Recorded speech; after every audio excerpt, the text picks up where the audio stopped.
오늘은 현대소설 중에서 양귀자 작가의 한계령이란 작품을 읽어드리려고 합니다. 양귀자 작가님에 대해서는 따로 설명을 드릴 필요가 없을 만큼 유명하신 분이니 여기서 말씀을 따로 드리진 않겠습니다. 그래서 바로 낭독을 시작하겠습니다. 양귀자 작가의 한계령입니다.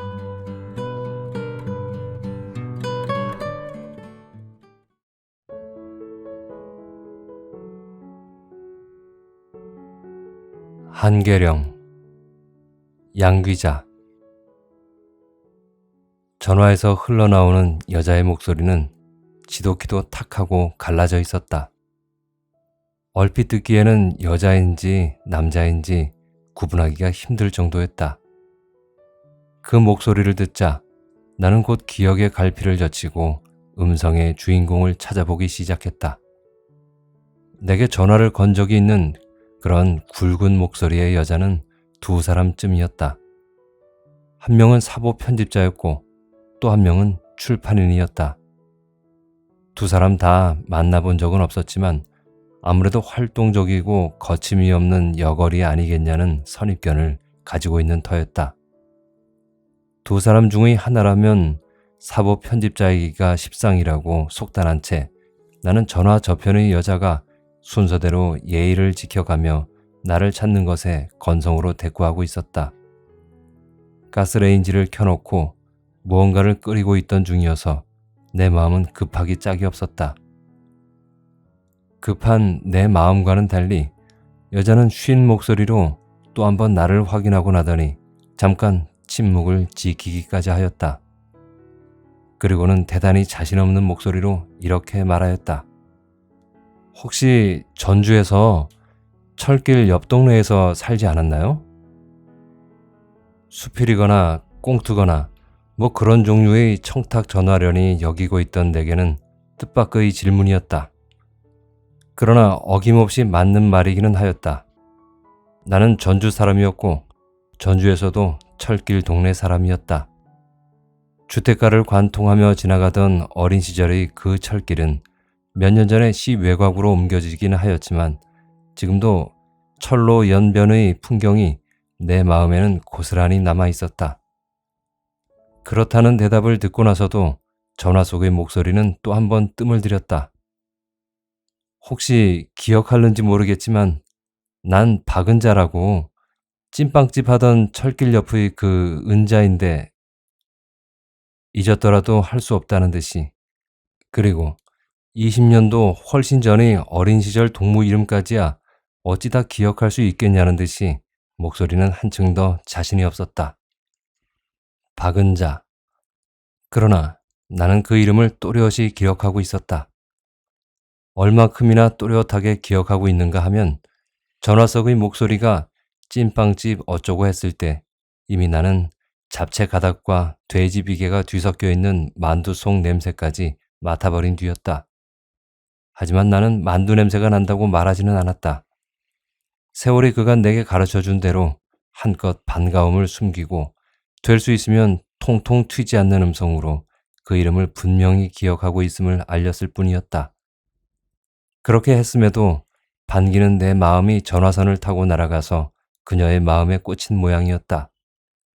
쉰 목소리의 높이가 몇 계단 뛰어오르고 그러자니 자연 갈라지는 목소리의 가닥가닥마다에서 파여름이 튀어나오면서 폭포수처럼 말이 쏟아져 나오기 시작했다.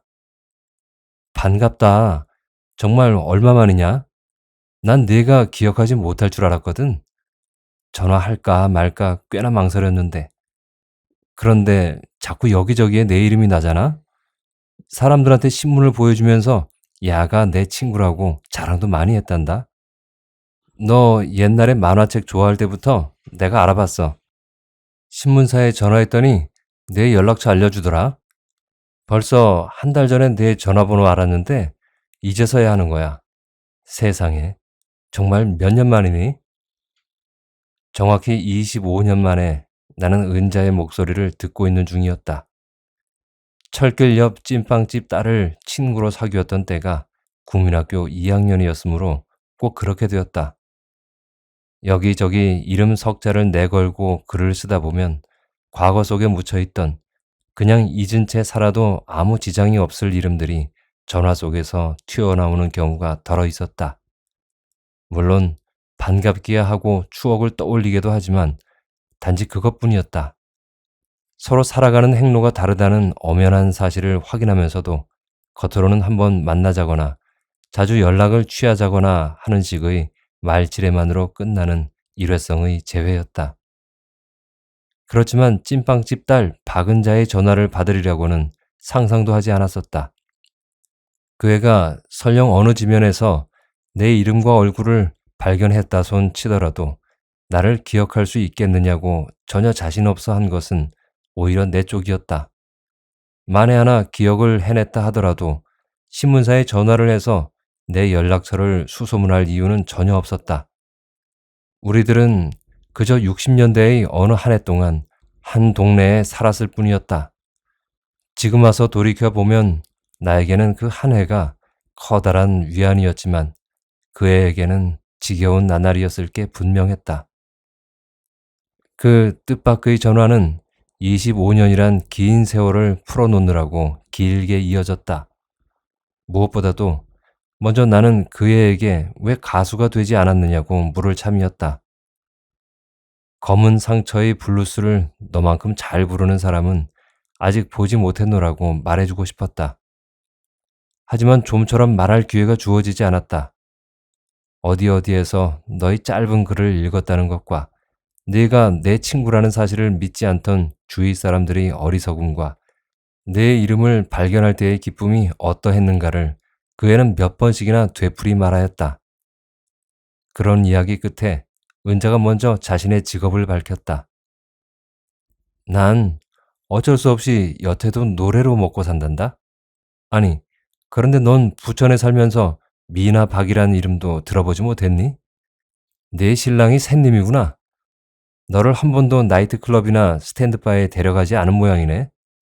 이래봬도 경인 지역 밤업소에서는 미나박 인기가 굉장하다고.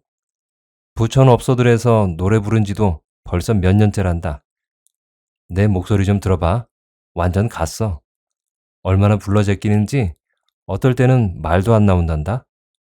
솔로도 하고 합창도 하고 하여간 징그럽게 불러댔다.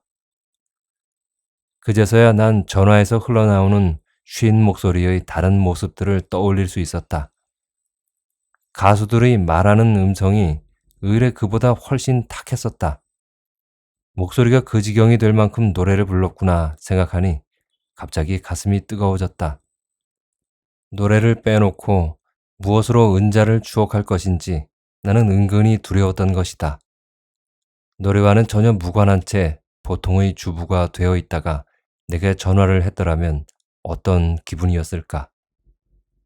비록 텔레비전에 자주 출연하는 인기 가수가 아니더라도 밤업소를 전전하는 무명 가수로 살아왔더라도 그 애가 노래를 버리지 않았다는 것이 내게는 중요했다.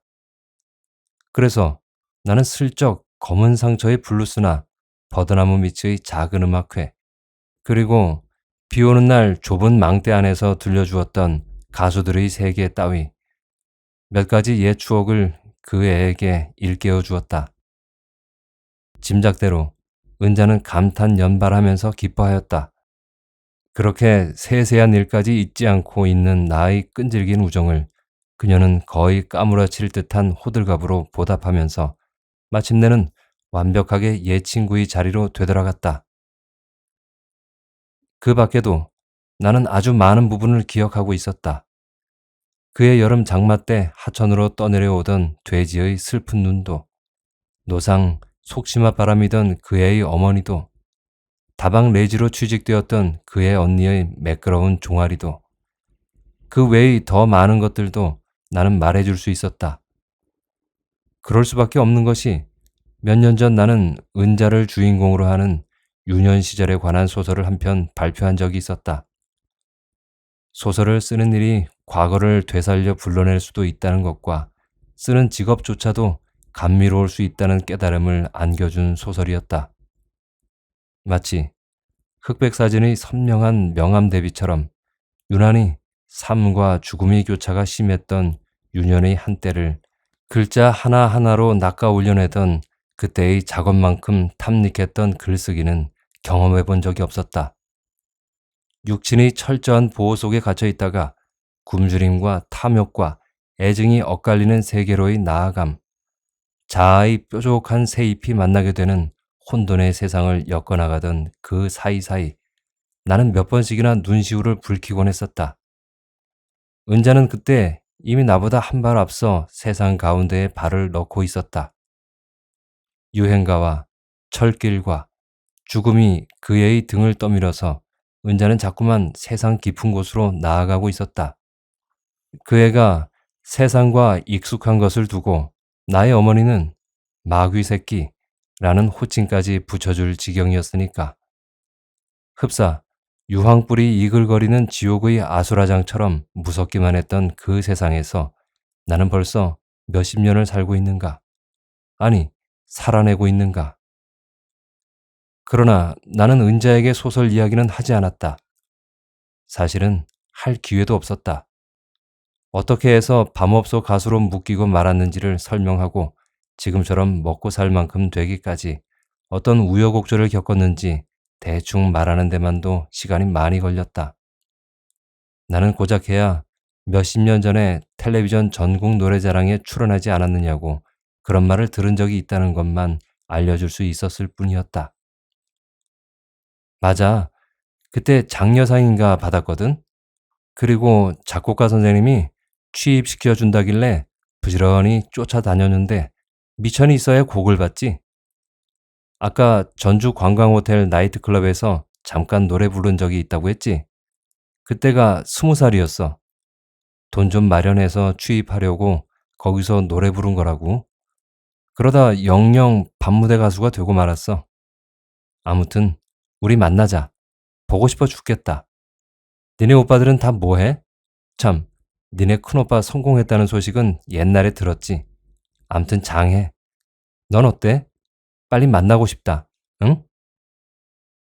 전화로는 아무래도 25년을 다 풀어놓을 수가 없다는 듯이 은자는 만나기를 재촉했다. 거절할 수도 없는 것이 매일 밤 바로 부천의 어느 나이트클럽에서 노래를 한다는 것이었다.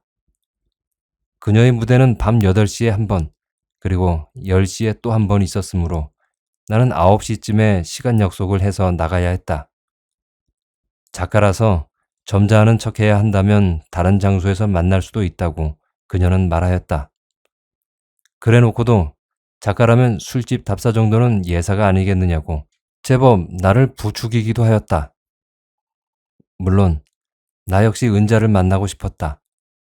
그러나 당장 오늘이나 내일로 시간을 정하라는 그녀의 성화에는 따를 수 없었다. 밤 9시면 잠자리에 들어야 할 딸도 있었고 그 딸이 잠든 뒤에는 오늘이나 내일까지 꼭 써놓아야 할 산문이 2개나 있었다.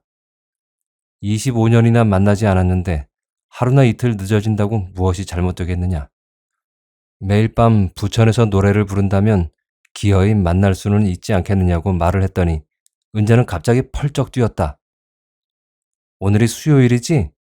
이번 주 일요일까지면 계약 끝이야. 당분간은 부천뿐 아니라 경인 지역 밤업소 못 뛴단 말이야. 어쩌다 보니 돈을 좀 모았거든? 찐빵집 딸이 성공해서 신사동에다 카페 하나 개업한다니까. 보름 후에 오픈이야. 이번 주일 아니면 언제 만나겠니? 넌 내가 안 보고 싶어? 아유, 궁금해 죽겠다. 일단 한번 보자. 얼굴이라도 보게. 잠깐 나왔다가 들어가면 되잖아? 너네 집이 원미동이랬지? 야, 걸어와도 되겠다. 그 옛날 전주로 치면 우리 집서 오거리까지도 안 되는데 뭘. 그땐 맨날 뛰어서 거기까지 놀러 갔었잖아? 넌 내가 보고 싶지도 않아? 라고 소리치는 은자의 쉰 목소리가 또 한 번 내 가슴을 뜨겁게 하였다. 그 닷새 중에 어느 하루 밤 9시에 꼭 가겠노라고 약속을 한 뒤에서야 우리는 비로소 그 긴 전화를 끊었다. 수화기를 내려놓으면서 나도 모르는 사이에 긴 한숨이 흘러나왔다. 25년을 넘나드느라고 나는 지쳐 있었다. 그리고 현실로 돌아왔을 때 그제서야 나는 가스레인지의 푸른 불꽃과 끓고 있는 냄비가 생각났다. 황급히 달려가 봤을 때는 벌써 냄비 속의 내용물이 바삭바삭한 재로 변해버린 뒤였다. 이상한 일이었다. 난데없는 은자의 전화가 아니더라도 나는 요즘 들어 줄곧 그 시절의 고향 풍경을 떠올리고 있었다. 하필 이런 때에 불현듯 그 시절의 은자가 나타난 것이었다. 고향에 대한 잦은 상념은 아마도 그곳에서 들려오는 큰오빠의 소식 때문일 것이었다. 때로는 동생이, 때로는 어머니가 전해주는 이야기들은 어떤 가족의 삶에서나 다 그렇듯이 미주알 고주알 시작부터 끝까지 장황했지만 뜻은 매양 같았다. 항상 꿋꿋하기가 대나무 같고 매사에 빈틈이 없어 도무지 어렵기만 하던 큰오빠의 말수가 점점 줄어들고 있다는 소식이 고작이었다. 자식들도 대학을 다닐 만큼 다 컸고 흰머리도 꽤 생겨났으니 늙어가는 모습 중의 하나일 것이라고 식구들은 그렇게 여겼을 뿐이었다. 그때가 작년 봄이었을 것이다. 술이 들어가기 전에는 거의 온종일 말을 잊은 채 어디 먼 곳만을 쳐다보고 있는 날이 잦다고 어머니의 근심 어린 전화가 가끔씩 걸려왔었다. 건강이 좋지 않아 절제해오던 술이 폭음으로 늘어난 것은 그 다음부터였다. 때로는 며칠씩 집을 나가 연락도 없이 떠돌아다니기도 하였다. 온 식구가 발을 동동 구르며 애를 태우고 있으면 큰오빠는 호련히 귀가하여 무심한 얼굴로 뜰하게 잡초를 뽑고 있기도 하였다. 그렇게 열심히 매달려왔던 사업도 저만큼 던져놓은 채 그는 우두망찰 먼 곳의 어딘가에 시선을 붙박아 두고 있는 사람처럼 보였다. 어머니는 그런 큰오빠를 설명하면서 곧잘 지인이 다 빠져버린 것 같아 라고 말하였다. 동생은 또 큰오빠의 뒷모습을 보면 눈물이 핑 돌 만큼 애달다고 말하였다. 아닌 게 아니라 전화 저편의 어머니도 진이 빠진 목소리였고 동생 또한 목매인 음성이곤 하였다. 그것은 마치 믿고 있던 뚝의 이곳저곳에서 물이 새고 있다는 보고를 듣는 것처럼 나에게도 허망한 느낌을 불러일으켰다. 그렇지 않아도 세상살이의 올곧지 못함에 부득이 오던 나날이었다. 나는 자연 튼튼하고 믿음직스러웠던 원래의 뚝을 그리워하지 않을 수 없었다. 이제는 결코 젊다고 할 수 없는 나이의 그가 더욱이 몇 년 전의 대수술로 건강마저 염려스러운 그가 겪고 있는 상심의 정체를 나는 알 것도 같았다. 아니, 정녕 모를 일인 것처럼 여겨지기도 하였다. 그를 짓누르고 있던 장남의 멍에가 벗겨진 것은 겨우 몇 해 전이었다. 아버지가 없었어도 우리 형제들은 장남의 어깨를 밟고 무사히 한 몫의 사람으로 커올 수 있었다. 우리들이 그의 어깨에 등에 매달려 있던 때 그는 늠름하고 서슬퍼런 장수처럼 보였었다. 은자도 알 것이었다. 내 큰오빠가 얼마나 멋졌던가를. 흡사 증인이 되어주기나 하려는 듯 호련히 나타난 은자를 그의 쉰 목소리를 상기하면서 나는 문득 마음이 편안해졌다. 그러나 그날 밤에도 다음날 밤에도 나는 은자가 노래를 부르는 클럽에 가지 않았다. 그렇다고 그의 전화를 잊은 것은 절대 아니었다. 잊기는커녕 틈만 나면 나는 철길 동네의 풍경 속으로 걸어 들어가곤 했다. 멀리는 기린봉이 보이고 오목대까지 두 줄로 달려가던 레일 위로는 햇살이 눈부시게 반짝이며 미끄러지곤 했었다. 먼지 앉은 잡초와 시궁창물로 채워져 있던 하천을 건너면 곧바로 나타나던 역의 저탄장. 하천은 역의 서쪽으로도 뻗어 있었고 그곳의 뚝방 동네는 홍등가여서 대낮에도 짙은 화장의 여인네들이 뚝길을 서성이곤 했었다. 동네에서 우리 집은 아들 부잣집으로 일컬어졌었다. 장대 같은 아들이 내리 5이었다. 그리고 순서를 맞추어 밑으로 딸 둘이 더 있었다. 먹는 입이 많아서 어머니는 겨울 김장을 2접씩 하고도 떨어질까봐 노상 걱정이었다. 둥근 상에 모여 앉아 머리를 맞대고 숟가락질을 하다 보면 동작 느린 사람은 나중에 맨밥을 먹어야 했다. 단 한 사람, 우리 집의 유일한 수입원인 큰오빠만큼은 언제나 따로 상을 받았다. 그 많은 식구들을 책임지고 있는 가장답게 큰오빠는 건드리다가 만 듯한 밥상을 물렸고, 그러면 그 밥상이 우리 형제의 별식으로 차례가 오곤 했었다. 학교에서 나누어주는 옥수수빵 외에는 밀떡이나 쑥 버무리가 고작인 우리들의 군것질 대상에서 은잔의 찐빵이나 만두는 맛이 기가 막혔다. 그 애의 부모들이 평소 위생관념에는 젬병이어서 어머니는 그 집 빵이라면 거저 주어도 먹지 말라고 신신당부를 했었지만 오빠들은 몰래 은잔의 집을 드나들며 빵을 사 먹곤 했었다. 비 오는 날 오빠들이 서로서로의 옹색한 용돈을 털어내어 내게 시키는 심부름은 대개 2가지였다. 은잔에 찐빵을 사오는 일과 만화가게에서 만화를 빌려오는 일이었다. 돈을 보태지 않았으니 응당 심부름은 내 몫이었다. 은잔의 집에 빵을 사러 가면 은자는 제 엄마 몰래 2개 더 얹어주었고 만화가게까지 우산을 받쳐주며 따라오기도 했었다. 그 우산 속에서 은자는 목청을 다듬어 노래를 불렀다. 오빠들 몫으로 전쟁 만화를, 내 몫으로는 엄희자의 발레리나 만화를 빌려 품에 안고 돌아오는 길에 나는 은자의 노래를 듣고 또 듣곤 했었다. 우리 집 대문 앞까지 왔는데도 노래가 미처 끝나지 않았으면 제자리에 서서 끝까지 다 들어주어야만 집에 들어갈 수 있었다. 사는 모양새야 우리 집보다 더 옹색하고 구질구질한 은자네였지만 그래도 그 애는 잔돈푼을 늘 지니고 있어서 우리 또래 아이들 중에서는 제일 부자였다. 가게에서 찐빵 판 돈을 슬쩍슬쩍 훔쳐내다가 제 아버지에게 들켜 아구구구 죽는 소리를 내며 두들겨 맞는 은자를 나는 종종 볼 수 있었다. 은자 아버지는 은자만이 아니라 처녀인 그 애 큰언니도 그 애의 어머니도 곧잘 때렸고, 그래서 그 애네 집 앞을 지나노라면 아구구구 숨 넘어가는 비명쯤은 예사로 들을 수 있었다. 은자가 가수의 꿈을 안고 밤도망을 쳤을 때 그의 아버지는 이미 이 세상 사람이 아니었다. 만약 살아 있었다면 은자도 어린 나이에 밤도망을 칠 엄두는 못 냈을 것이었다. 가수가 되어 성공하면 돌아오겠노라던 은자는 그 뒤 철길 옆 찐빵집으로 금이 환영하지는 못했다. 그 애가 성공하기도 전에 찐빵 가게는 문을 닫았고 내가 기억하기만도 그 자리에 양장점, 문구점, 분식센터, 책방 등이 차례로 들어섰었다. 그리고 지금 은잔의 찐빵 가게가 있던 자리는 자취도 없이 사라졌다. 철길이 옮겨진 뒤 말짱이 포장되어 4차선 도로로 변해버린 그곳에서 옛 시절의 흙냄새라도 맡아보려면 아스팔트를 뜯어내고 나서야 가능할 것이었다.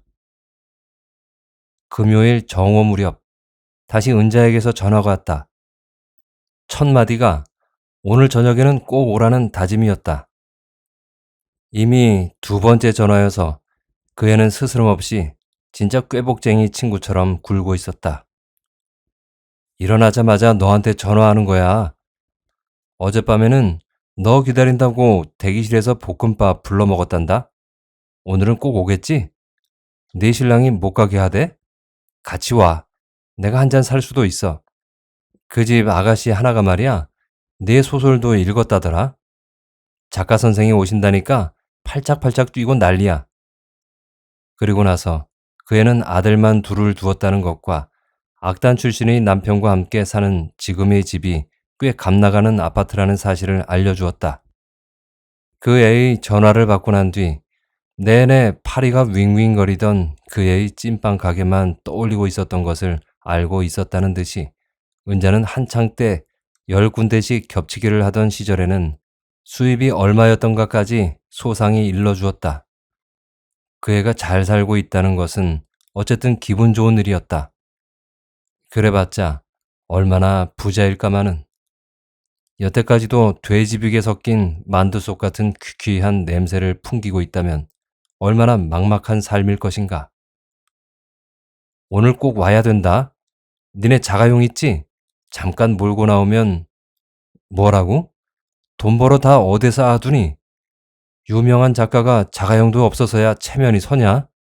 암튼 택시라도 타고 회행 왔다 가. 기다린다 야. 그 애는 제멋대로 나를 유명한 작가로 만들어 놓았다. 그리곤 자가용이 없다는 내 말에 은자는 혀까지 끌끌 찼다. 짐작하건대 그 애는 나의 경제적 지위를 다시 가늠해보기 시작했을 것이었다. 은자는 그만큼 확신을 가지고 자가용이 있느냐고 물었으니까. 어쩌면 그 애는 스스로가 오너 드라이버란 사실을 말하고 있는 건지도 몰랐다. 은자는 내가 과거의 찐빵집 딸로만 자기를 기억하고 있는 것을 몹시 안타깝게 여기고 있었다. 얼마나 달라졌는가를, 지금은 어떤 계층으로 솟구쳤는가를 설명하는 쉰 목소리는 무척 진지하였다. 만나기만 한다면야 그의 달라진 현실을 확실히 알 수가 있을 것이었다. 만남을 회피하지 않고 오히려 간곡하게 재회를 원하는 그녀의 현실을 나는 새삼 즐겁게 받아들였다. 언젠가의 첫 여고 동창회가 열렸던 때를 기억하고 있는 까닭이었다. 서울 지역에 살고 있는 동창 명단 중에 불참자가 반 이상이었다. 물론 피치 못한 이유가 있어서 불참한 경우도 있겠지만 졸업 후의 첫 만남에 당당하게 나타날 만한 위치가 아니라는 자괴심이 대부분의 이유였을 것이다. 은자의 전화가 있고 난 뒤 곧바로 전주에서 시우의 전화가 걸려왔다. 고춧가루는 떨어지지 않았느냐? 된장 항아리는 매일 볕에 열어두고 있느냐? 등을 묻는, 자식의 안부보다는 자식의 밑반찬 안부를 주로 묻는 친정어머니의 전화였다. 나는 어머니에게 은자의 소식을 전했다. 이름을 언뜻 기억하지 못했어도 찐빵집 딸이라니까 얼른 박센 딸? 하고 받으시는데 목소리에 기운이 없었다. 어머니의 전화는 예사롭게 밑반찬 챙기는 것만으로 그칠 것 같지는 않았다. 따라서 나 역시 은자의 이야기를 길게 늘어놓을 일도 아니었다. 모녀는 잠깐 침묵을 지켰다. 어머니 쪽에서 무슨 말이 나오리라 기다리면서 나는 한편으로 전화 곁의 메모판을 읽어가고 있었다. 20매, 30일까지, 15매, 4일 오전 중으로 꼭 사진이 잊지 말 것. 흘려 쓴 글씨들 속에 나의 삶이 붙박여 있었다. 한때는 내 삶의 의지였던 어머니의 나직한 한숨소리가 서울을 건너고 충청도를 넘어 전라도 땅의 한 군데서 새어나왔다. 아버지 추도 예배 때 뭐 도고짜?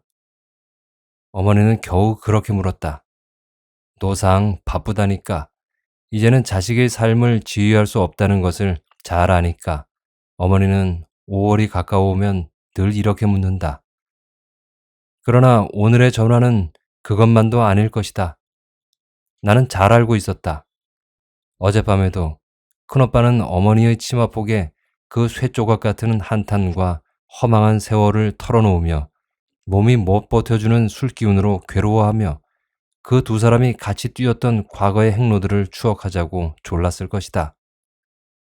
어려웠던 시절의 뼈아픈 고생담을 이야기하면서 춥고 긴 겨울밤을 뜬 눈으로 지새며 앞날을 걱정했던 그 시절의 암담함을 일일이 들추어가면서 큰오빠는 낙로도 서슴지 않았으리라. 어머니는 그런 큰아들 때문에 가슴이 미어지도록 슬펐을 것이다. 그렇지만 나는 끝내 입을 열지 않았다. 내 큰오빠 어제 산소 갔더란다.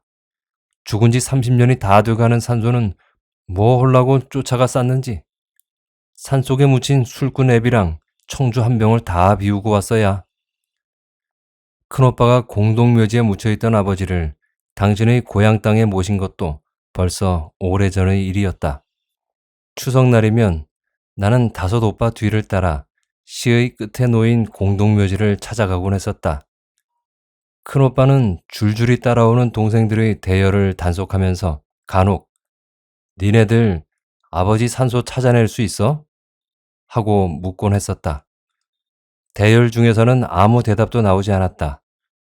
찾을 수 있거나 찾지 못하거나 간에 큰형 앞에서는 피식 멋쩍게 웃는 것이 대화의 전부인 오빠들이었다. 똑같은 크기의 봉분들이 산 전체를 빽빽하게 뒤덮고 있는 공동묘지에 들어서면 큰오빠는 한 번도 멈추지 않고 단숨에 아버지가 누운 자리를 찾아냈다.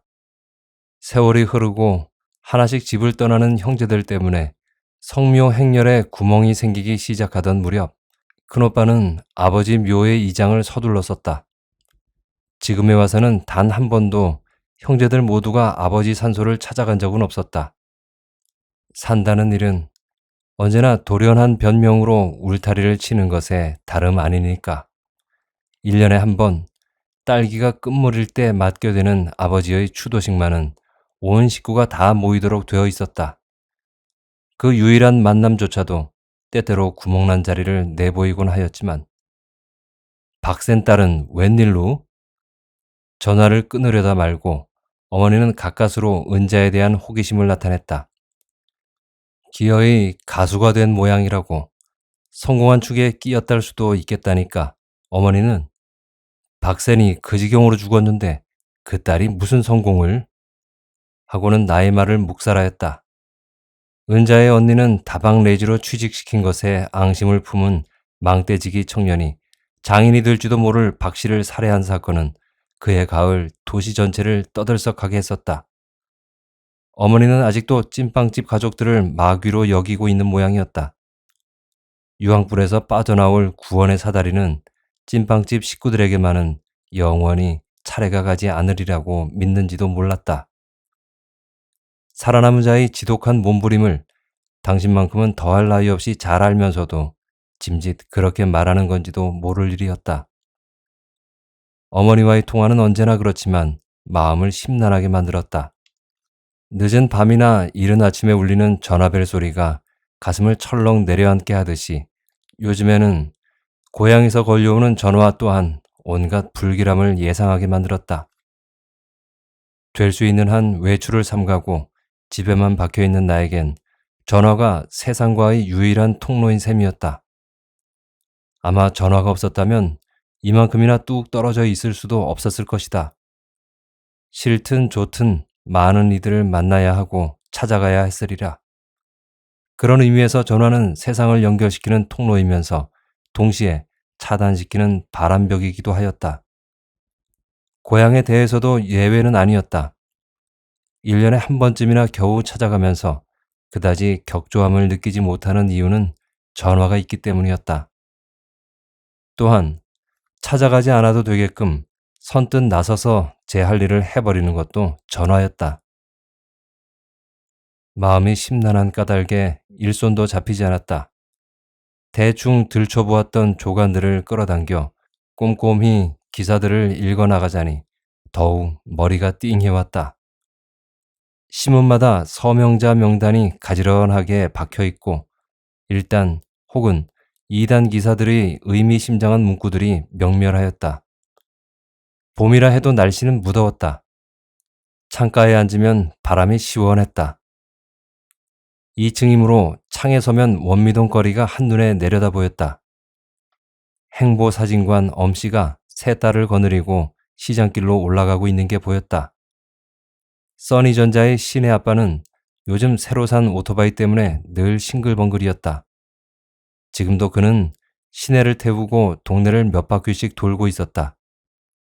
냉동 오징어를 괴짝채 떼어온 김반장네 형제 수퍼는 모여든 여자들로 시끄러웠다. 김반장의 구성진 너스레에 누가 안 넘어갈 것인가? 오늘 저녁 원미동 사람들은 모두 오징어 요리를 먹게 될 모양이었다. 그들이 아니더라도 거리는 소란스럽게 짝이 없었다. 부천시 원미동이 고향이 될 어린아이들이 훗날 이 거리를 떠올리며 위안을 받을 꼬마치들이 쉴 새 없이 소리 지르고 울어대고 달려가고 있었다. 얼마를 그렇게 창가에 있었지만 쓰다만 원고를 붙잡고 씨름할 기분은 도무지 생겨나지 않았다. 이제 다시 전화벨이 울린다면 그것은 분명코 저 원고를 챙겨가야 할 충실한 편집자의 전화일 것이 분명했다. 그럼에도 불구하고 나는 불현듯 책꽂이로 달려가 창작집 속에 끼어있는 유년의 기록을 들추었다. 그 소설은 낮잠에서 깨어나 등교 시간인 줄 알고 신발을 거꾸로 꿰어 신은 채 달려가는 이야기로부터 시작되고 있었다. 눈물 주머니를 달고 살았던 그때, 턱없이 세상을 무서워하면서 또한 끝도 없이 세상을 믿었던 그때의 이야기들은 매번 새롭게 읽혀지고 나를 위안했다. 소설 쓰는 것을 업으로 삼는 자가 자기가 쓴 소설을 읽으며 위안을 받는다는 사실을 어떻게 설명해야 할지 모른다. 깊은 밤, 한창 작업에 붙들려 있다가도 마음이 편치 않으면 나는 은자가 나오는 그 소설을 읽었다. 시간을 거꾸로 돌려서 자꾸만 뒷걸음질 쳐서 달려가면 거기에 철길이 보였다. 큰오빠는 젊고 잘생긴 청년이었고 밑의 동생들은 깎아죽머리의 남학생이었다. 장롱을 열면 바느질 통 안에 아버지 생전에 내게 사주었다는 연지 찍는 붓솔도 담겨 있었다. 아직 어린 딸에게 하필이면 화장도구를 사주었는지 지금에 와서 생각하면 알 듯도 모를 듯도 싶은 장난감이었다. 내 큰오빠가 아니었으면 다 굶어 죽었을 거요. 어머니는 종종 이런 말로 큰아들의 노고를 회상하곤 했지만 그 말은 사실이었다. 떠도는 구름처럼 세상 저편의 일만 기웃거리며 살던 아버지는 찌든 가난과 빚과 7이나 되는 자식을 남겨놓고 갑자기 세상을 떠났었다. 가장 심하게 난리 피해를 당했던 당신의 고향 마을에서도 몇 안 되는 생존자로 난리를 피한 아버지였다. 보리 집단 사이에서 뒤뜰의 고구마 움에서 숨어 살며 지켜온 목숨이었는데 도시로 나와 아버지는 곧 이승을 떠나버렸다.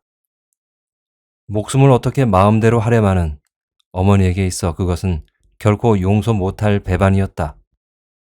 나는 그래도 연지 붓소리나 받아보았다지만 내 밑의 여동생은 도를 간 넘기고서 아버지를 잃었다. 아버지 살았을 때부터 야간 대학을 다니면서 생계를 돕던 큰오빠는 어머니와 함께 안간힘을 쓰며 동생들을 거두었다. 아침이면 우리들은 차마 입을 뗄 수 없어 수도 없이 망설이다가 큰오빠에게 손을 내밀었다. 회비, 참고서값, 성금, 체육복값 등등 내야 할 돈은 한없이 많았는데 돈을 줄 사람은 하나밖에 없었다. 밑으로 딸린 두 여동생에겐 관대하기만 했던 큰오빠의 마음을 이용해서 오빠들은 곧잘 내게 돈 타오는 일을 떠맡기곤 했었다. 밑으로 거품 물려줘야 할 책임이 있는 셋째 오빠의 푸대자루 같은 교복이 윗 형 것을 물려받아서 발목이 드러나는 교복 바지의 넷째 오빠가 한 번도 새 옷을 입은 적이 없다고 불만인 다섯째 오빠의 울퉁불퉁한 머리통이 골목길에 모여서 나를 기다렸다. 나는 오빠들이 일러준 대로 기성회비, 급식값, 재료비 따위를 큰오빠 앞에서 줄줄 외우고 있는 중이었다. 공장에서 돈을 찍어내도 모자라겄다. 그러면서 큰오빠는 지갑을 열었다. 자라면서 나 역시 그러했지만 오빠들은 큰형을 아주 어려워했다. 아무리 맛있는 음식이라도 큰형이 있으면 혀의 감각이 사라진다고 둘째가 입을 열면 셋째도, 넷째도, 다섯째도 맞장구를 쳤다. 여름의 어떤 일요일, 다섯 아들이 함께 모여 수박을 먹으면 큰오빠만 푸아푸아 시원스레 씨를 뱉어내고 나머지는 우물쭈물하다가 씨를 삼켜버리기 예사였다. 두레박으로 물을 길어 올려 등멱이라도 하게 되면 큰오빠 덩어리는 어머니만이 밀 수 있었다. 둘째는 셋째가, 셋째는 넷째가 서로 품앗이를 하며 등멱을 하고 난 뒤 큰오빠가 내 등에도 물 좀 끼얹어라 하면 모두들 쩔쩔매었다. 우리 형제들뿐만 아니라 동네 사람들도 큰오빠를 예사롭게 대하지 않았다. 인조 속치마를 펄럭이고 다니면서 동네의 온갖 일을 다 참견하곤 하던 은자 엄마도 큰오빠가 지나가면서 인사를 하면 허둥지둥 찐빵가게로 들어갈 궁리부터 했으니까. 기다린다. 깊고 길게 빼면서 끊었던 은자의 전화를 의식한 탓인지 나는 그날따라 일찍 저녁밥을 마쳤다. 서두르지 않더라도 9시까지는 그 애가 일한다는 새 부천 클럽에 갈 수가 있었다. 작은 방에서 책을 읽고 있던 남편은 아이야 자기도 재울 수 있으니 가보라고 권하기도 하였다. 소설의 주인공이 부천의 한 클럽에서 노래를 부르고 있다는 사실에 대해 그 역시 은자에게 흥미가 많은 사람이었다. 시간은 자꾸 흘러가고 있었다. 9시가 가까워오자 아이는 연신 하품을 하기 시작했다. 재울 것도 없이 고단한 딸애는 금방 쓰러져 꿈나라로 갈 것이었다. 집 앞 큰 길에는 귀가하는 이들이 타고 온 택시가 심심치 않게 빈차로 나가곤 하였다. 일어서서 집을 나가 택시만 타면 되었다. 택시기사에게 시내로 갑시다 라고 이르기만 하면 되었다. 그런데도 얼른 몸을 일으킬 수가 없었다. 8시 무대를 끝내고 은자는 내가 올까봐 입구 쪽만 주시하며 있을 것이었다. 9시를 알리는 시보가 울리고 텔레비전에서 저녁 뉴스가 시작될 때까지도 나는 그대로 있었다. 아이는 마침내 잠이 들었고 남편은 낚시 잡지를 뒤적이면서 월척한 자의 한박웃음을 부러운 듯이 들여다보고 있었다. 몇 가지 낚시 도구를 사들이고 낚시에 관한 정보를 놓치지 않으려고 귀를 모으면서 매번 지켜지지 않을 낚시 계획을 세우는 그는 단 한 번의 배낚시 경험밖에 없는 사람이었다. 단 한 번의 경험은 그를 사로잡기에 충분하였다. 어느 주말 호련히 떠나가 낚싯대를 들이우게 되기까지는 그 자신 풀어야 할 매듭이 많은 사람이었다. 어떤 때 그는 마치 낚시꾼이 되기 직전이 그 경이로움만을 탐하는 것처럼 보이기도 하였다. 봉우리를 향하여 첫발을 떼는 자들이 의례 그렇듯 그는 세상살이의 고단함에 빠질 때마다 낚시터의 꾼들 속에 자기를 넣어두고 싶어 하였다. 나는 그가 뒤적이는 낚시 잡지의 원색 화보를 곁눈질하면서 미구에 그가 낚아올릴 물고기를 상상해 보았다. 상상 속에서 물고기는 비늘을 번떡이며 파닥거리고 시계는 은자의 2번째 출연 시간을 가리키며 째깍거리고 있었다. 다음 날 아침 어김없이 은자의 전화가 걸려왔다. 토요일이었다. 이제 오늘 밤과 내일 밤뿐이었다. 은자도 그것을 강조하였다. 설마 안 올 작정은 아니겠지? 고향 친구 한번 만나보려니까 되게 힘드네. 야, 작가 선생이 밤무대 가수 신세인 옛 친구 만나려니까 체면이 안 서대? 그러지 마라. 네 보기엔 한심할지 몰라도 오늘의 미나박이 되기까지 참 숱하게도 넘어지고 또 넘어지고 했으니까. 그렇게 말할 만도 하였다. 고상한 말만 골라서 신문에 내고 이렇게 해야 할 것 아니냐, 저렇게 되면 곤란하다 라고 말하는 게 능사인 작가에게 밤무대 가수 친구가 웬 말이냐고 볼멘 소리를 해볼 만도 하였다. 나는 아무런 대꾸도 할 수 없었다. 박은 자에서 미나박이 되기까지 그 애는 수없이 넘어지고 또 넘어진 모양이었다. 누군들 그러지 않겠는가? 부천으로 옮겨와 살게 되면서 나는 그런 삶의 윤기 없는 목소리를 많이 듣고 있었다. 딱히 부천이어서가 아니라 내가 부천 사람이어서 그랬을 것이었다. 창가에 붙어 앉아 귀를 모으고 있으면 지금이라도 넘어져 상처 입은 원미동 사람들의 이야기를 들을 수 있었다. 넘어졌다가 다시 일어나고 또 넘어지는 실패의 되풀이 속에서도 그들은 정상을 향해 열심히 고개를 넘고 있었다. 정상의 면적은 좁디 좁아서 아무나 디딜 수 있는 곳이 아니라는 엄연한 현실도 그들에게는 단지 속임수로밖에 납득되지 않았다. 설령 있는 힘을 다해 기어올랐다 하더라도 결국은 내리막길을 마주해야 한다는 사실 또한 수긍하지 않았다. 부딪히고 아등바등 연명하며 기어나가는 삶의 주인들에게는 다른 이름의 진리는 아무런 소용도 없는 것이었다. 그들에게 있어 인생이란 탐구하고 사색하는 그 무엇이 아니라 몸으로 밀어가며 안간 힘으로 두들겨야 하는 굳건한 쇠문이었다. 혹은 멀리 보이는 높은 산봉우리였다. 은자는 마침내 봉우리 하나를 넘었다고 믿는 사람 중의 하나였다. 노래로는 도저히 먹고 살 수 없어서 노래를 그만둔 적도 있었다고 했다.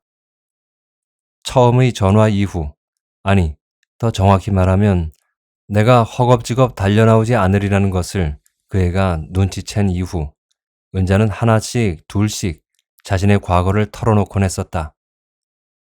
싸구려 흥행단에 끼어 일본 공연을 갔던 적이 있었는데 돌아오지 않을 작정으로 마지막 공연 날 단체에서 이탈해 무작정 낯선 타국 땅을 헤맨 경험도 있다는 말은 두 번째 전화에서 들었던가? 그런데 오늘은 더욱 비참한 과거 하나를 털어놓았다. 악단 연주자였던 지금의 남편을 만나 살림을 차린 뒤 극장식 스탠드바이 코너를 하나 분양받았다가 빚더미에 올라앉게 되었던 모양이었다. 은자는 주안, 부평, 부천 등을 뛰어다니며 겹치기를 하고 남편 역시 전속으로 묶여 새벽까지 기타줄을 튕겨야 했다고 하였다.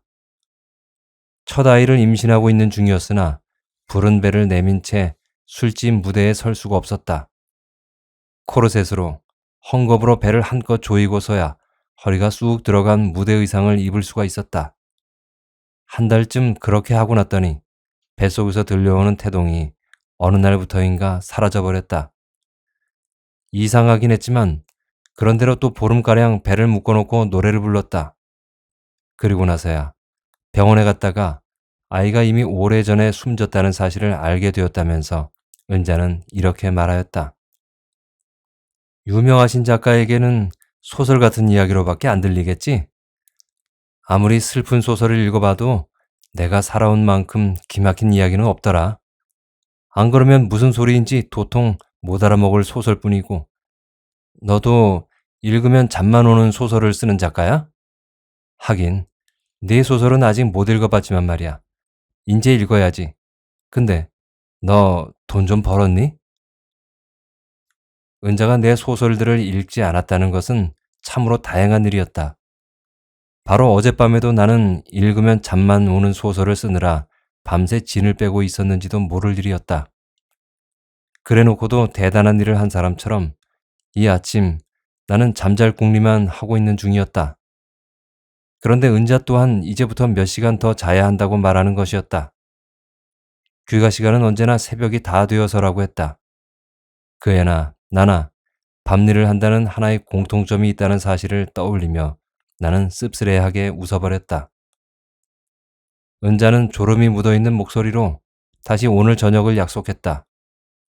주말의 무대는 평일과 달라서 8시부터 계속 대기 중이어야 한다고 했다. 합창 순서도 있고 백코러스로 뛸 때도 있다면서 토요일 밤에 손님들은 출렁이는 무대를 좋아하므로 시종일관 변화무쌍하게 출연진을 교체시키는 법이라고 일러주었다. 무대에 올라도 잠깐이야. 자정까진 거기 있으니까 아무 때나 와도 좋아. 오늘하고 내일까지는 그 집의 마지막 서비스를 하는 거지 뭐. 내 노래 안 듣고 싶어? 옛날에 노래 잘 들어줬잖니? 그리고 말이야, 입구에서 미나박 찾아왔다고 말하면 잘 모실 테니까 괜히 새침 떠느라고 망설이지 마라. 물론 가겠노라고. 어제는 정말 짬이 나지 않았노라고 자신있게 입막음을 하지도 못한 채 나는 어영부영 전화를 끊었다. 처음 그 애가 혹시 은자라고 철길 옆에 살던 하면서 전화를 걸어왔을 때의 무작정한 반가움은 웬일인지 그 이후 알 수 없는 망설임으로 바뀌어져 있었다. 은자는 내 추억의 한가운데 서 있는 표지판이었다. 은자를 기둥으로 하여 25년 전의 한 해를 소설로 묶은 주로는 더욱 그러하였다.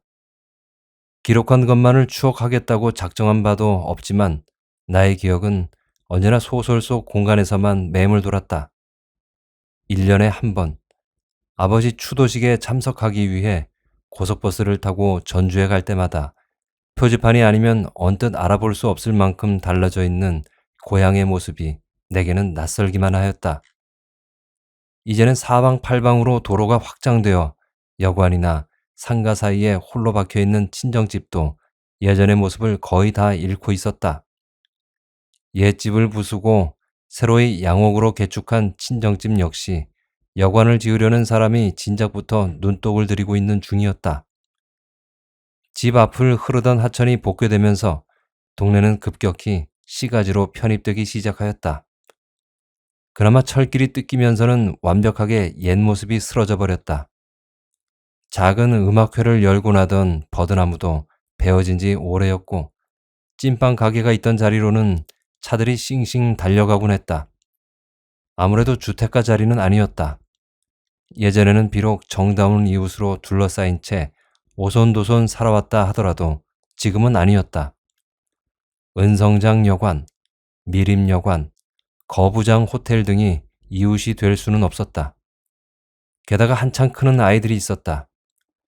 우리 형제들은 물론 조카들까지 제 아버지에게 이사를 하자고 졸랐었다.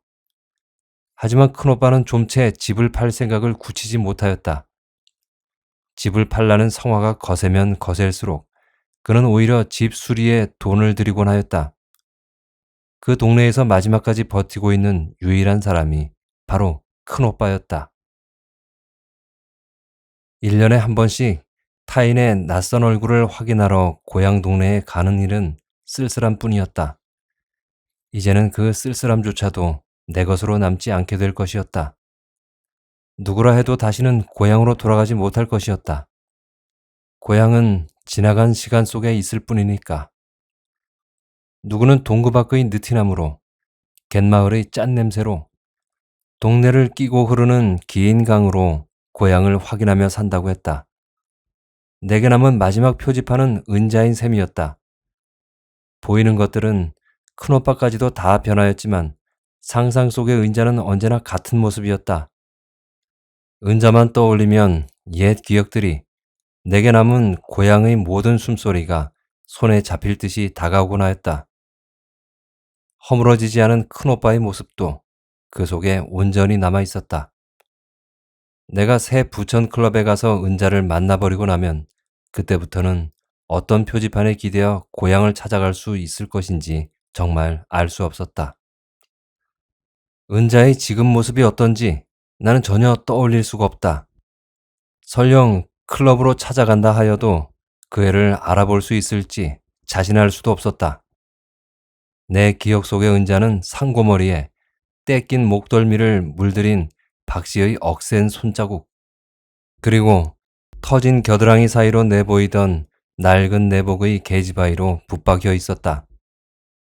30도 훨씬 넘은 중년 여인의 그 애를 어떻게 그려낼 수 있는가? 수십 년간 가슴에 품어온 고향의 얼굴을 현실 속에서 만나고 싶지는 않다. 라고 나는 생각하였다. 만나버린 뒤에는 내게 위안을 주었던 유년의 소설도, 소설 속의 한 시대도 쓰러지고야 말리라는 불안감을 떨쳐버릴 수가 없었다. 그렇다고 하더라도 이미 현실로 나타난 은자를 외면할 수 있을는지 그것만큼은 풀 수 없는 숙제로 남겨둔 채 토요일 밤을 나는 원미동 내 집에서 보내고 말았다. 일요일 낮 동안 나는 전화 곁을 떠나지 못하였다. 이제 은자는 가시돋친 음성으로 나의 무심함을 탓할 것이었다. 그녀의 질책을 나는 고스란히 받아들일 작정이었다. 나는 그 애가 던져올 말들을 하나하나 상상해 보면서 전화를 기다렸다.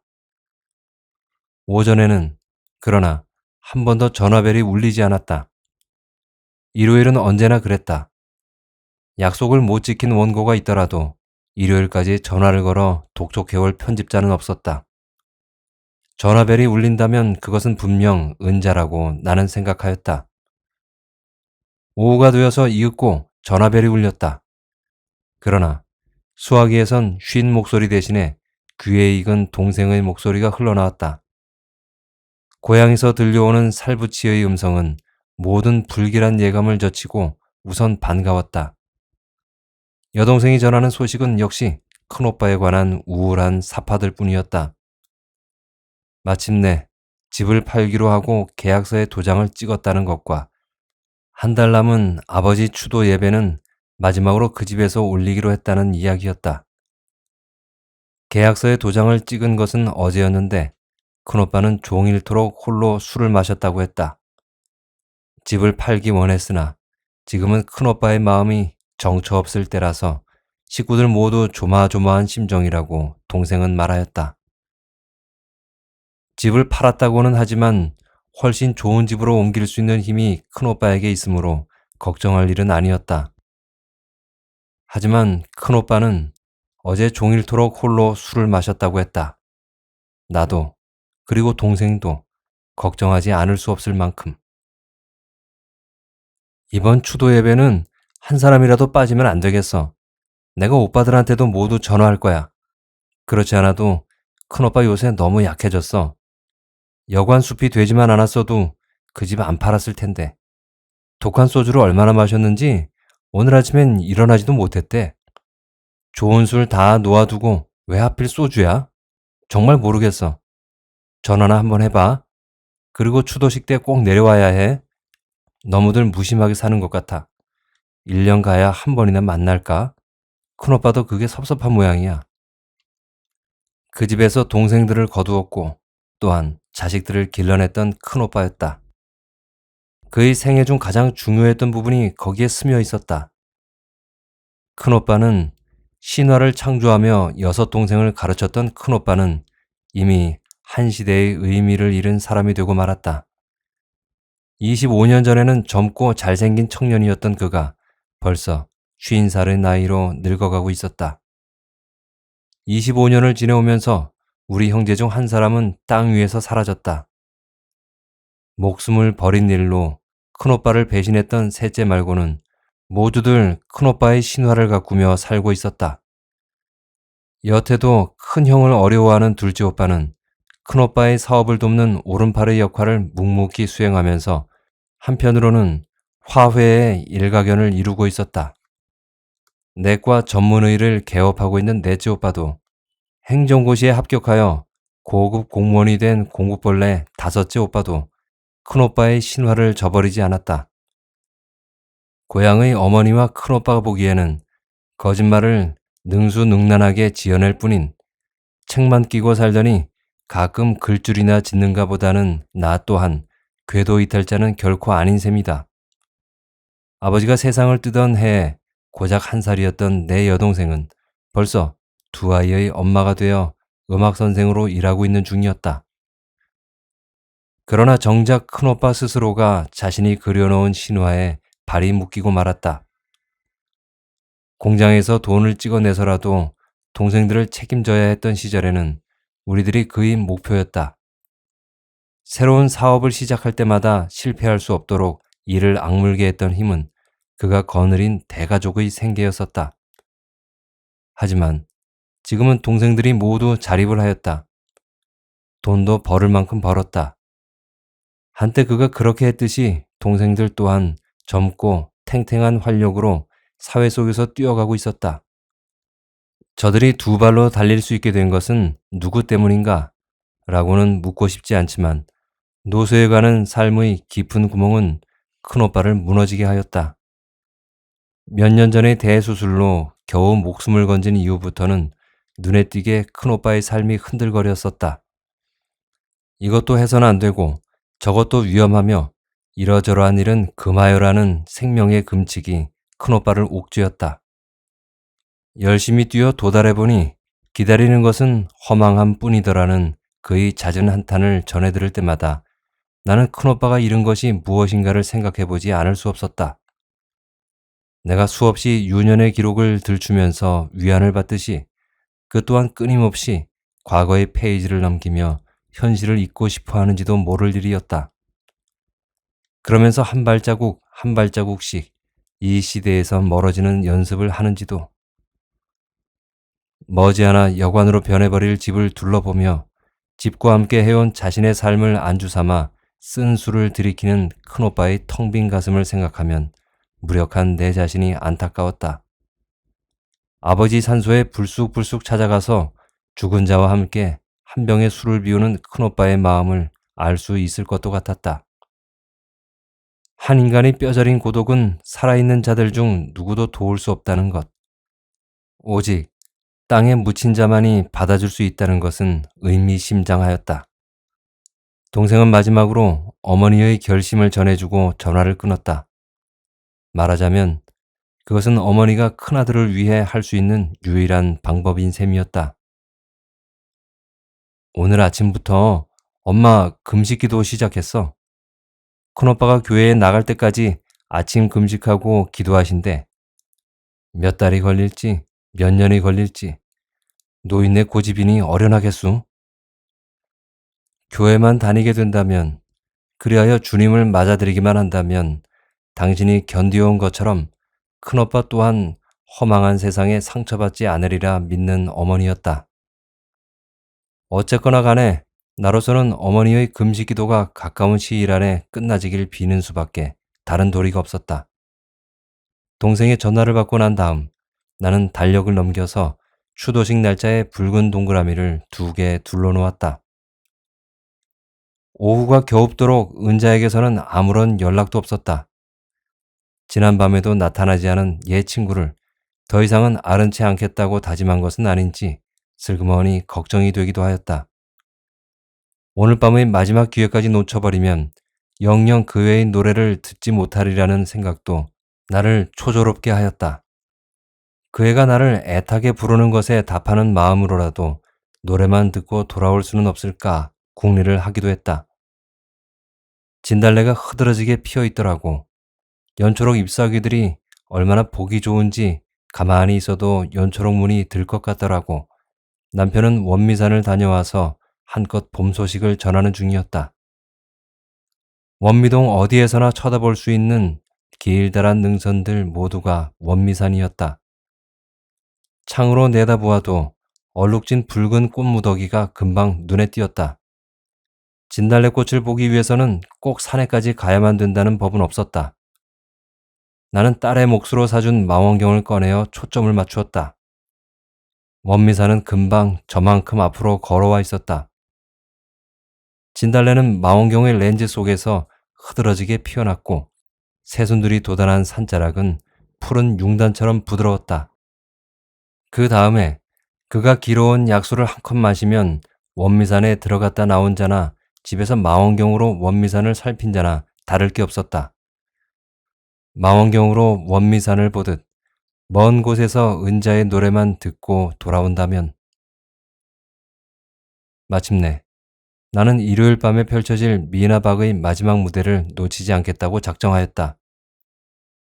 검은 상처의 블루스를 다시 듣게 된다면 더 이상 바랄 게 없겠지만 미나박의 레퍼토리가 어떤 건지는 짐작할 수 없었다.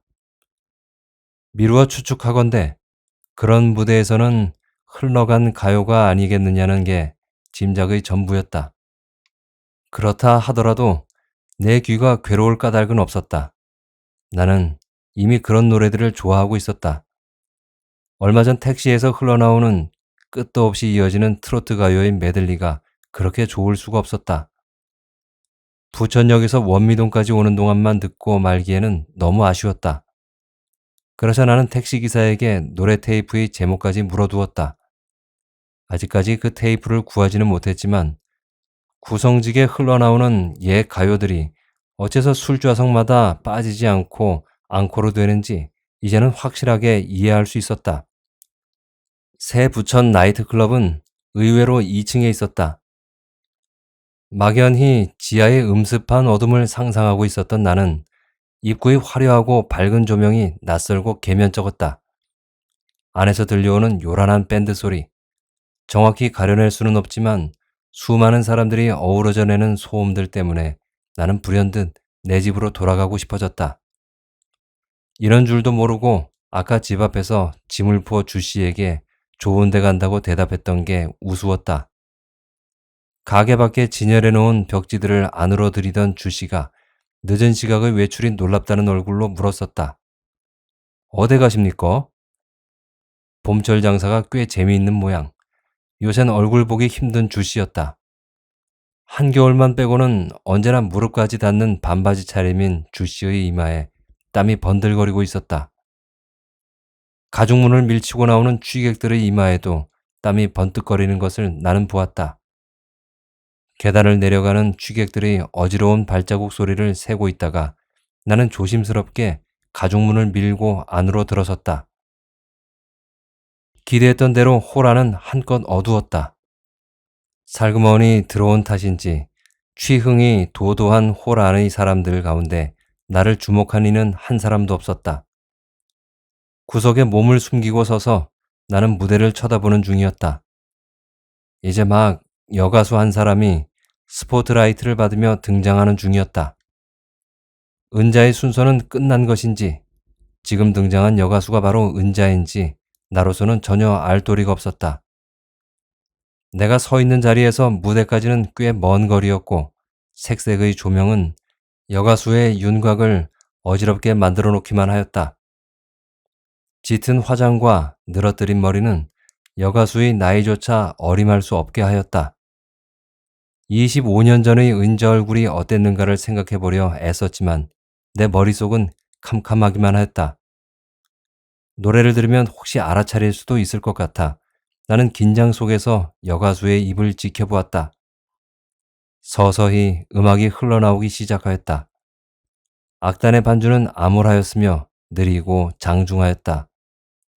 이제까지의 들떠있던 무대 분위기는 일시에 사라지고 오직 무거운 빛깔의 음악만이 좌중을 사로잡았다.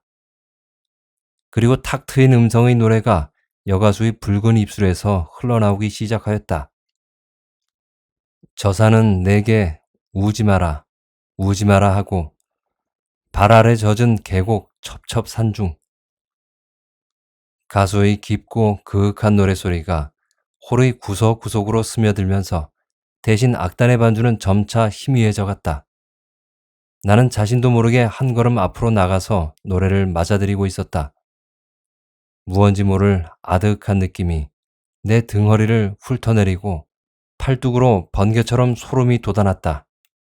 나는 오싹 몸을 떨면서 또 한 걸음 앞으로 나갔다. 가수는 호흡을 한껏 조절하면서 눈을 감은 채 노래를 이어가고 있었다. 저 산은 내게 잊어라, 잊어버리라 하고 내 가슴을 쓸어내리네. 가수의 목소리는 그윽하고도 깊었다. 거기까지 듣고 나서야 나는 비로소 저 노래를 예전부터 알고 있었다는데 생각이 미쳤다. 분명 몇 번 들은 적이 있었다. 그랬음에도 전혀 처음 듣는 것처럼 나는 노래에 빠져 있었다. 아니, 노래가 나를 몰아대었다. 다른 생각을 할 틈도 없이 노래는 급류처럼 거세게 흘러 들이닥쳤다. 아, 그러나 한 줄기 바람처럼 살다 가고파. 이 산, 저 산, 눈물 구름 몰고 다니는 떠도는 바람처럼. 여가수의 목에 힘줄이 도드라지고 반주 또한 한껏 거세어졌다. 나는 훅 숨을 들이마셨다. 어느 한순간 노래 속에서 큰오빠의 쓸쓸한 등이 그의 지친 뒷모습이 내게로 다가왔다. 그 모습을 보지 않으려고 나는 눈을 감았다. 눈을 감으니까 속눈썹에 매달려 있던 한 방울의 눈물이 볼을 타고 흘러내렸다. 노래의 제목은 한계령이었다. 그러나 내가 알고 있었던 한계령과 지금 듣고 있는 한계령 사이에는 커다란 차이가 있었다. 노래를 듣기 위해 이곳에 왔다면 나는 정말 놀라운 노래를 듣고 있는 셈이었다. 무대 위에서 혼신의 힘을 다해 노래를 부르는 저 가수가 은자 아닌 다른 사람일지라도 상관없는 일이었다. 나는 온몸으로 노래를 들었고 여가수는 한순간도 나를 놓아주지 않았다. 발밑으로, 땅 밑으로, 저 깊은 지하의 어딘가로 불꽃을 튕기는 전류가 자꾸 쏟아져 내리는 것 같았다. 질퍽하게 취하여 흔들리고 있는 테이블의 취객들을 나는 눈물 어린 시선으로 어루만졌다. 그들에게도 잊어버려야 할 시간들이, 한 줄기 바람처럼 살고 싶은 순간들이 있을 것이었다. 어디 큰오빠뿐이겠는가. 나는 다시 한번 목이 메었다. 그때 나비 넥타이의 사내가 내 앞을 가로막고 정중하게 고개를 숙였다. 테이블로 안내해 드릴까요? 웨이터의 말대로 나는 내가 앉아야 할 테이블이 어딘가를 생각했다. 그리고는 막막한 심정으로 뒤를 돌아다 보았다. 뒤는, 내가 돌아본 그 뒤는 조명이 닿지 않는 컴컴한 공간일 뿐이었다. 아마도 거기에는 습기 차고 얼룩진 벽이 있을 것이었다. 나는 웨이터에게 무언가를 말하려고 하였다. 하지만 아무런 말도 나오지 않았다. 저 산은 내게 내려가라, 내려가라 하네. 지친 내 어깨를 떠미네. 더듬거리고 있는 내 앞으로 한계령의 마지막 가사가 밀물처럼 몰려오고 있었다. 집에 돌아와서야 나는 내가 만난 그 여가수가 은자라는 것을 확신하였다. 넘어지고 또 넘어지고 많이도 넘어져 가며 그 애는 미나박이 되었지 않은가. 울며 울며 산등성이를 타오르는 그 애. 잊어버리라고 달래는 봉우리.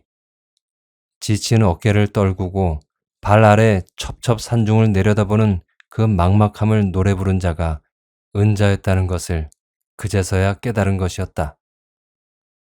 그날 밤 나는 꿈속에서 노래를 만났다. 노래를 만나는 꿈을 꿀 수도 있다는 사실을 그 밤에 나는 처음 알았다.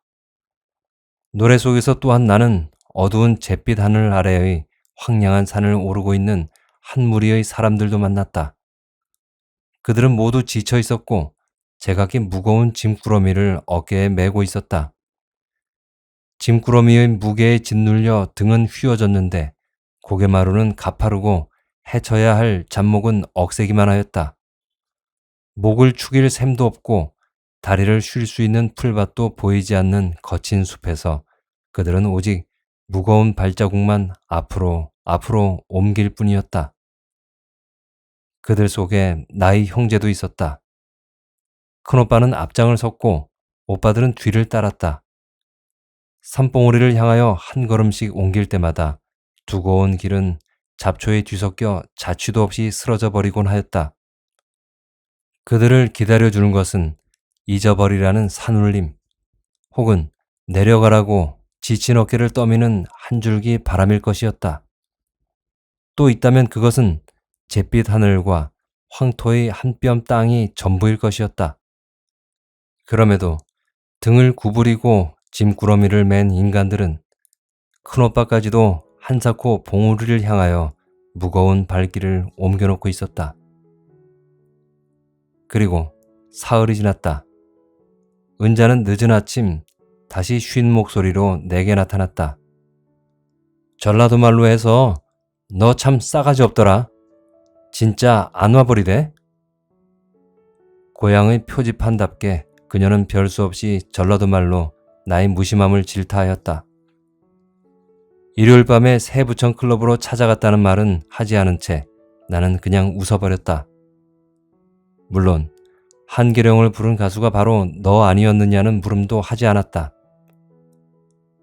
내가 지금 바쁜 몸만 아니면 당장 쫓아가서 한바탕 퍼부어 주겠지만 그럴 수도 없으니 어쨌든 앞으로 서울 나올 일 있으면 우리 카페로 와.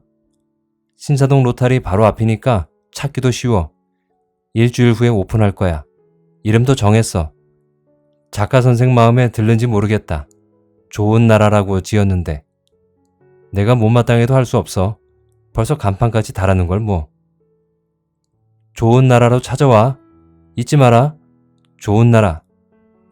은자는 거듭 다짐하며 전화를 끊었다.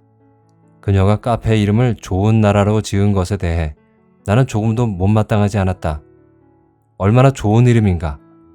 다만 내가 그 좋은 나라를 찾아갈 수 있을는지, 아니 좋은 나라 속에 들어가 만날 수 있게 될는지 그것이 불확실할 뿐이었다.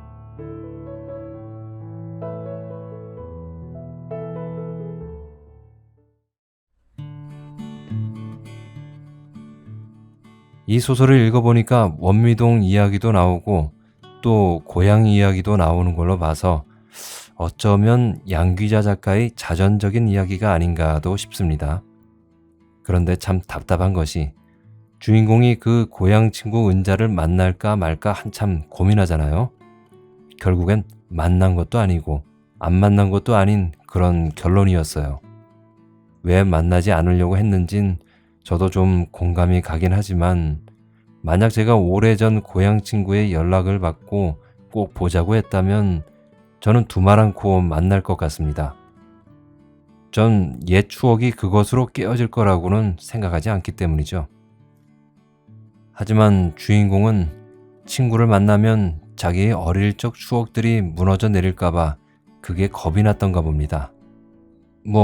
아무튼 공감이 아예 안 가는 건 아니지만 사람마다 성격이 다 다른 거니까요. 아무튼 나중에라도 친구 은자가 개업을 한 카페엔 가보기라도 했으면 좋겠는데요.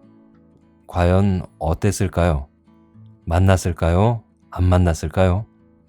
그건 여러분들의 상상에 맡겨보겠습니다. 자, 즐겁게 감상하셨나요? 지금까지 양귀자 작가의 한계령이었습니다. 다음에 뵐 때까지 건강하시고 행복하세요.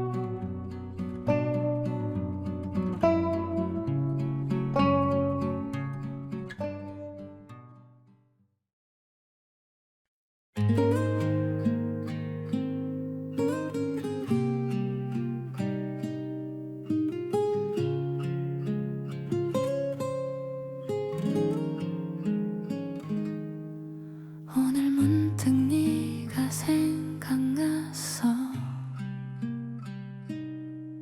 우리가 함께 웃던 그 시간들 이제는 멀리 떨어져 있지만 네 목소리가 들리는 것만 같아. 매일 바쁘다는 핑계로 연락도 못하고 지내왔지만 가끔씩 네 소식 듣고 나면 마음이 따뜻해져. 시간이 지나도 변하지 않는 건 우리의 우정이 여전히 여기 있다는 것. 보고 싶어 내 친구야. 잘 지내고 있는지. 네가 없는 이곳에서도 너를 생각하고 있어. 멀리 있어도 괜찮아. 마음은 늘 함께니까. 언젠가 다시 만날 그날까지 네 곁에 있을게. 그리운 내 친구야. 보고 싶어. 멀리서도 응원해. 언제나 너와 나의 우정은 변하지 않아.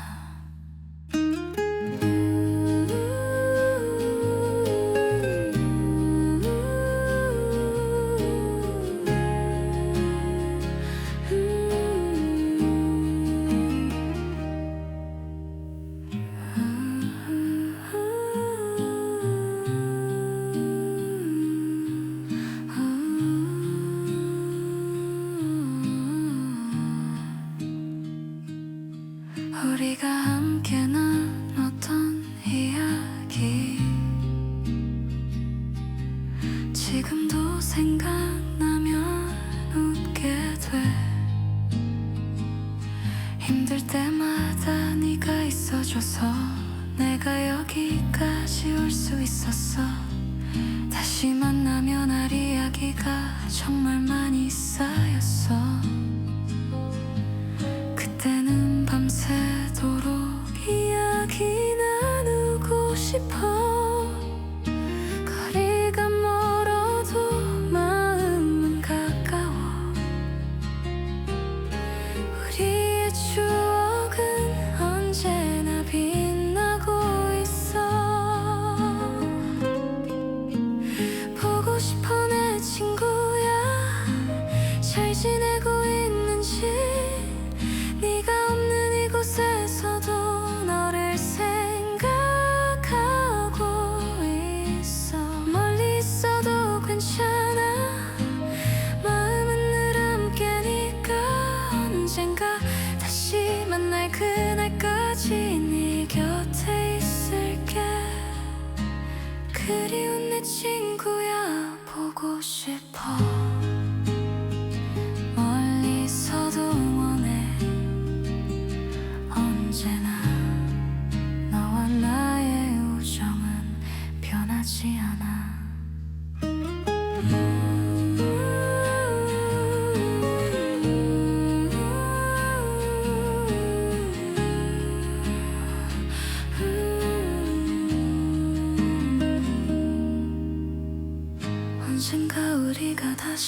주저앉아 웃으며 이야기 나눌 그날이 곧 올 거야. 그때까지 건강하고 행복하게 지내. 내가 늘 네 편이라는 걸 잊지 말아줘.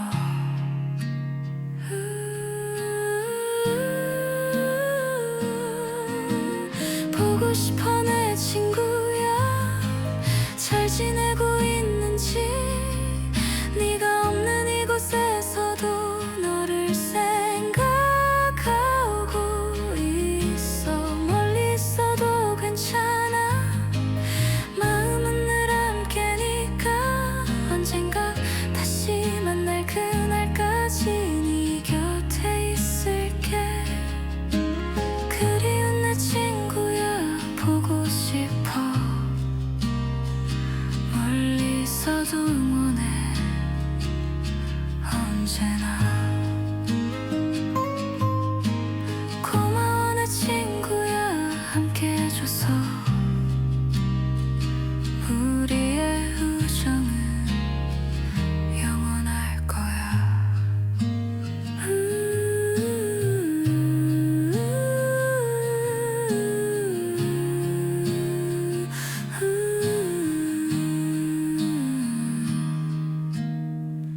너와 나의 우정은 변하지 않아.